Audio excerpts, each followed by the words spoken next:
चंदनपुर नाम के एक छोटे से गांव में एक बहुत ही गरीब परिवार रहता था, जहां रघुनाथ, उसका बेटा मोहन और बहू सीता अपने पूरे परिवार के साथ मुश्किल भरी जिंदगी जी रहे थे। मोहन सुबह से शाम तक कड़ी धूप में सब्जी का ठेला लगाकर मेहनत करता था, लेकिन इतनी मेहनत के बावजूद घर की हालत में कोई खास सुधार नहीं हो रहा था। घर में कई बार ऐसा भी होता कि सबको पेट भर खाना भी नसीब नहीं होता था। एक दिन शाम के समय गली में एक छटपटी पूरी वाले की आवाज गूंजती है। आइए आइए, खट्टे मीठे पानी वाली चटपटी पूरी खा लो।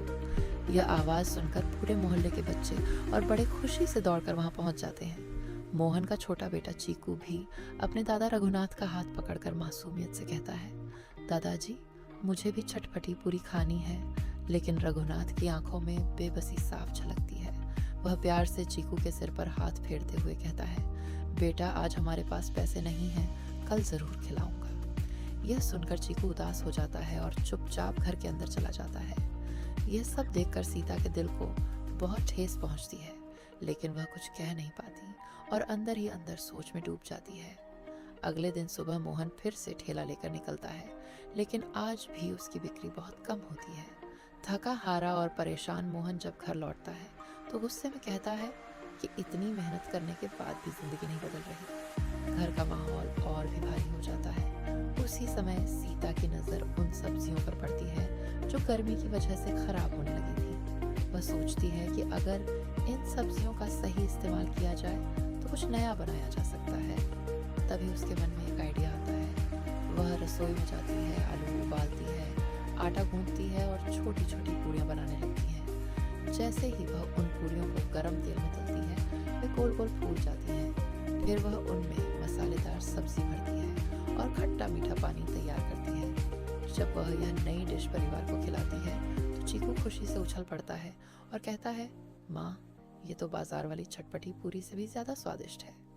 पूरा परिवार उस स्वाद को चखकर हैरान रह जाता है। रघुनाथ खुशी से कहता है कि अगर इसे बाजार में बेचा जाए तो अच्छी कमाई हो सकती है। यह सुनकर सीता के मन में एक नई उम्मीद जागती है।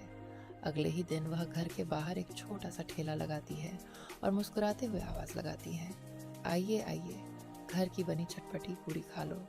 शुरुआत में कुछ लोग उत्सुकता से आते हैं और जैसे ही वे उसका स्वाद चखते हैं वे हैरान रह जाते हैं। धीरे धीरे उसकी चटपटी पूरी की चर्चा पूरे गांव में फैल जाती है और उसके ठेले पर भीड़ बढ़ने लगती है।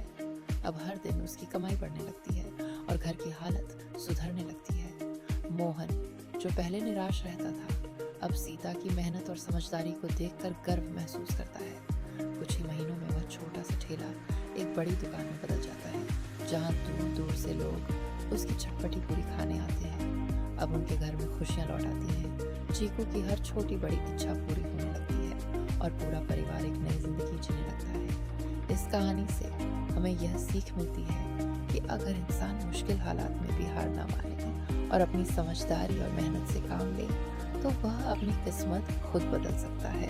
क्योंकि छोटी सी सोच और एक छोटा सा आइडिया भी जिंदगी को पूरी तरह बदलने की ताकत रखता है।